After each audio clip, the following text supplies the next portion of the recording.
Está no ar para todo o Brasil, MP Cidadão, o Ministério Público mais perto de você. Bem, e no programa de hoje nós vamos falar sobre a criação do GAEMA, que é o Grupo de Atuação Especializada em Meio Ambiente do Ministério Público aqui do Estado do Rio de Janeiro. Veja quem está aqui com a gente no nosso estúdio, o promotor de justiça André Constant Dickstein, que atua no GAEMA. Bom, antes de mais nada, eu queria conversar aqui com o doutor André. Doutor André, o que é o GAEMA exatamente? A questão do meio ambiente ela está cada vez mais ocupando uma proeminência dentro do direito, na nossa sociedade também, né? E o Ministério Público, sobretudo o Ministério Público aqui do Rio de Janeiro, sempre teve uma postura de muita vanguarda nesse tema, né? E agora temos mais essa novidade. O que é isso exatamente? É verdade. O direito ambiental é um campo do conhecimento jurídico de alta complexidade. Todos os entes federativos têm competência legislativa para a questão ambiental. Além dos entes federativos terem a competência legislativa, todos os órgãos técnicos de cada ente federativo desse têm também uma competência de normatização, portanto, todas as normas infralegais, resoluções, portarias, dos órgãos estaduais, dos órgãos federais, dos órgãos municipais. Tudo isso traz uma dificuldade jurídica muito grande para o tratamento do tema, que, além disso, como se sabe, é uma matéria interdisciplinar, né? Por exemplo, a gente pega a Agência Nacional dos Transportes Terrestres, cujo escopo é regular o transporte terrestre no país. Certamente, essa agência tem normas ambientais que se interligam à questão do transporte terrestre. A mesma coisa a Agência Nacional do Petróleo, a Agência Nacional de Energia Elétrica, de modo que todos os setores da vida, de um modo ou de outro, acabam precisando avançar também na questão ambiental e normatizar esse tema. Quer dizer, não há para ter nenhuma intervenção na sociedade, nenhuma espécie, né, sem levar em consideração que essas intervenções elas tocam na questão ambiental, né? Certamente, certamente. Além disso, existe todo um momento de intenso dinamismo econômico em nossa sociedade brasileira. O Brasil ocupa hoje, no cenário internacional, uma situação de protagonismo, né?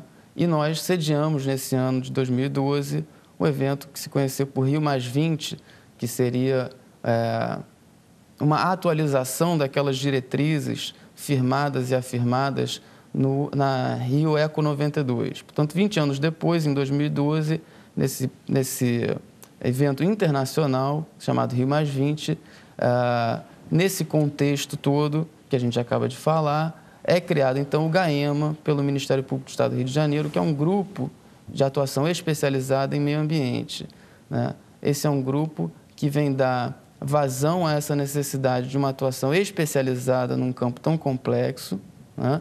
E também vem dar vazão à necessidade de uma atuação interdisciplinar nesse campo ambiental.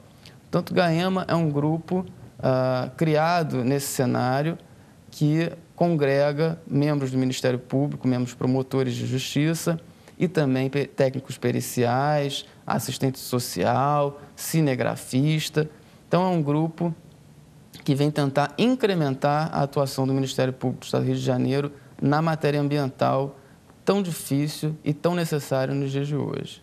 Bom, mas a gente tem uma questão, doutor André, que é muito interessante, é que a matéria, a disciplina Direito Ambiental, ela ainda é uma matéria alternativa, né? Uma matéria complementar nos currículos das faculdades. Então, os profissionais do direito que saem formados hoje, muitos ainda carregam lacunas no aprendizado da importância dessa matéria. O senhor não acha que era a hora de a gente ter esse tipo de disciplina ministrada de forma mais intensa dentro das faculdades de Direito?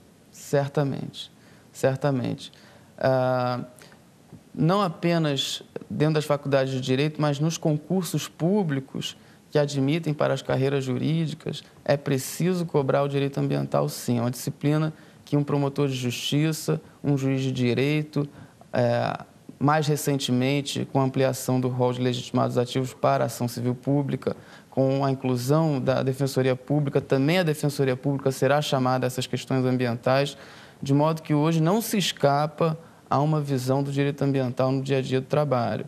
Mesmo um delegado de polícia, um policial civil, um policial militar vai se deparar com uma ocorrência de crime ambiental e precisa estar preparado para isso. Pois é, doutor André, o senhor mencionou dentro da equipe multidisciplinar que atua no GAEMA uma questão relacionada à assistência social, né? Me chamou a atenção essa sua fala, porque muitas das questões relacionadas ao meio ambiente, elas muitas vezes estão em conflito com o direito de moradia. As pessoas têm ocupado cada vez mais nosso país, no estado do Rio de Janeiro, nosso programa é veiculado para o Brasil inteiro.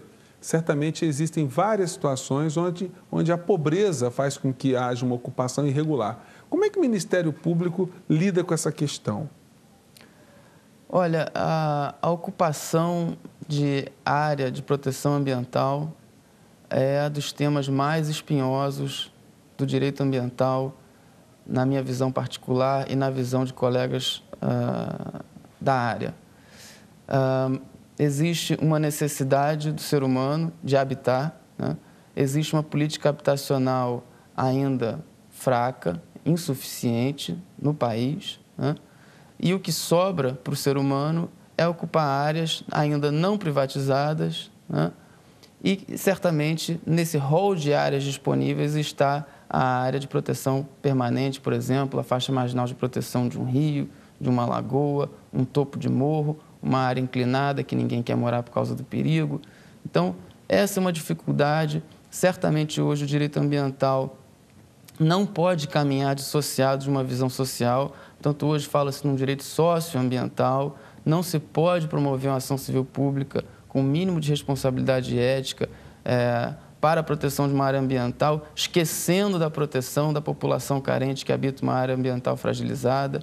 Então, certamente, a nossa atuação deve ser capaz de dar resposta não apenas à tutela ambiental, mas à tutela socioambiental. Quer dizer, uma remoção de uma comunidade, então, ela deveria se realizar somente se houver um risco para aquelas pessoas, né? Quer dizer, o ser humano faz parte do meio ambiente também, né? Não deve ser desprezado.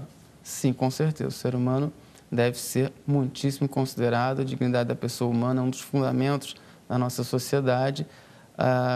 Agora, não apenas no caso de risco para a população é que se remove uma população de uma área, né? Existem áreas de preservação permanente que devem ser asseguradas, porque é essa área de preservação permanente que vai assegurar a qualidade de um bem ambiental que, em última instância, se reverte para a vida e para a dignidade da pessoa humana. Não adianta assegurar a moradia de uma pessoa que vai receber uma água poluída.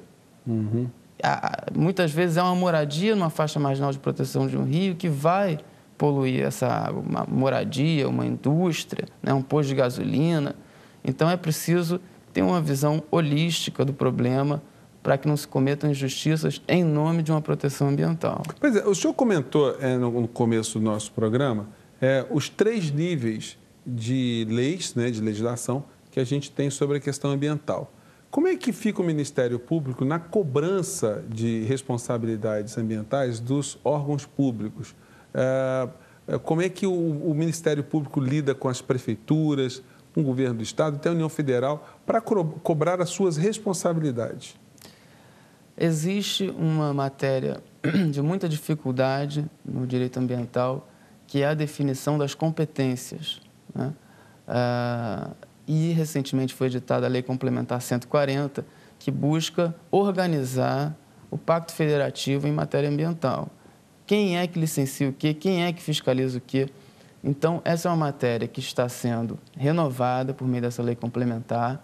Há normas de regulamentação dessa lei complementar nos 3 níveis federativos, União, Estados e Municípios. Normas, já existe a resolução CONEMA número 42, que vem dar tratamento a essa matéria. Então, o Ministério Público está acompanhando essa evolução legislativa, essa evolução normativa, para tentar estar atualizado, para estar atualizado, de modo que possa bem cobrar de cada esfera federativa. Além disso, é preciso tomar muito cuidado no dia a dia da nossa atuação para saber se exatamente aquela esfera de competência é a correta para licenciar uma determinada atividade. O que se tem visto em muitos casos é que o licenciamento, na visão do Ministério Público, por vezes caberia ao Estado, é feito pelo município, né? às vezes caberia à União, é feito pelo Estado. Então, o Ministério Público está tendo um cuidado de acompanhar essa evolução normativa, de estar atualizado nessa matéria e, notadamente, estar em contato com os órgãos públicos para o fomento da atividade dos mesmos. Não basta apenas fiscalizar e querer punir, é preciso também orientar, dialogar e fomentar a atuação desses entes. Bom, a gente vai fazer agora um pequeno intervalo. No bloco seguinte, eu quero retomar aqui com o doutor André para saber como é que é essa interferência ou essa convivência entre o Ministério Público, que representa a sociedade, e os governos, que também deveriam representar a sociedade, sobretudo na questão ambiental. A gente volta em um minuto com o nosso MP Cidadão. Até já.